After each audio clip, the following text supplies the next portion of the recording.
Have you ever wondered how wolves stay warm in freezing cold? Wolves aren't just stylish, they're survival experts. Their fur has a secret. It's made of two special layers.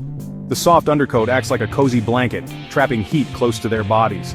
On top, there's a coarse outer coat that keeps out snow and rain so wolves don't get wet or cold.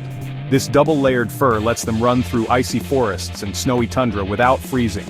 So next time you see a fluffy wolf, remember, it's not just for looks, it's their secret to surviving the wild. Like and follow for more wild wonders.